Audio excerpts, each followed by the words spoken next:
welcome to another episode of Five on the Front Line, produced by AIHA. I'm your host, Mark Ames. Today, we're speaking about a fascinating profession and how to encourage more people to pursue it. Occupational and environmental health and safety professionals protect people and their communities from workplace hazards. It's a deeply rewarding, well-paying career. The average base salary in the U.S. is over $100,000. So you can imagine that a lot of people would be interested in pursuing a career in OEHS, but few have ever even heard of it and don't realize it's an option for them. To help us understand the journey to becoming an OEHS professional, our guest today is Alessandra Lexi Pratt. Lexi is a doctoral student of Occupational and Environmental Health at the University of Iowa. Welcome to the show, Lexi. Mark, thanks for having me. Lexi, your journey into occupational and environmental health and safety has been extraordinary. How did you find your way into the profession? What were some of the pivotal moments? Yeah, that's a great question. So I think like a lot of OEHS professionals, I found a roundabout way into industrial hygiene. When I was in high school, I really loved science class. I loved the hands-on aspect of it. And I decided that I was going to go to college early. I graduated when I was 16 from high school, and I went to a small engineering school in upstate New York. And I realized I didn't like engineering. And I kind of had that, moment where I kind of had a crisis. I thought, what am I going to do? If I'm not going to be an engineer, what am I going to be? And I took a class from a certified industrial hygienist, and he explained the upstream versus downstream approach to solving public health problems. And I realized this is really what I want to do. I wanted to prevent problems from occurring before people got hurt in the workplace or injured, and that's how I really started. So first off, wow, graduated high school at 16. That's extraordinary. That sounds like a whole other episode to talk about.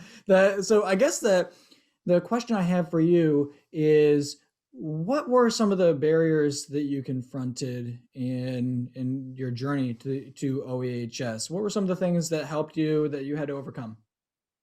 Yeah, so I graduated high school at 16, but I graduated from a school with 38 other kids in my high school class. So I grew up, in rural America. We didn't have AP classes in our high school, and I didn't know necessarily much about the world when I left for school. And so I think that was one of my biggest barriers to overcome, was realizing, there's a world outside of Northern New York that was meant to be explored. And so that was one of my biggest barriers to overcome.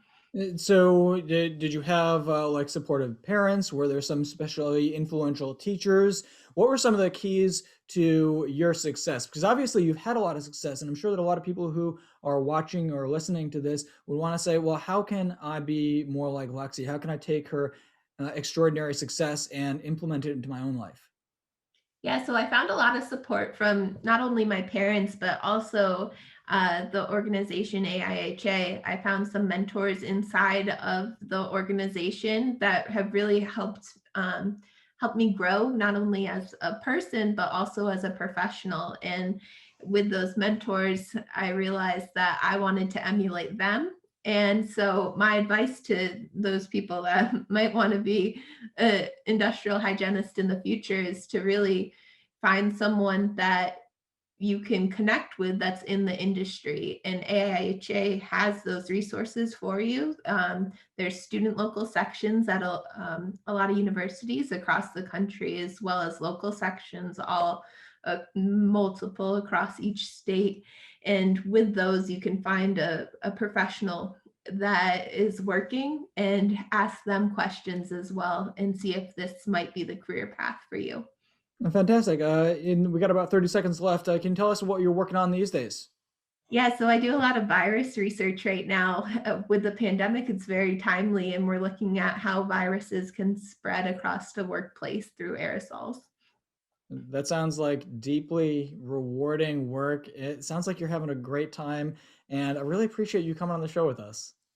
Yeah, my pleasure. Thanks for having me. And thanks to everyone for joining us. Five on the Front Line is produced by AIHA. Please subscribe to the show wherever you get your podcasts and on AIHA's YouTube channel so that you're the first to hear the essential insights from our guests all in 5 minutes. I'm Mark Ames, wishing you a safe and healthy day ahead.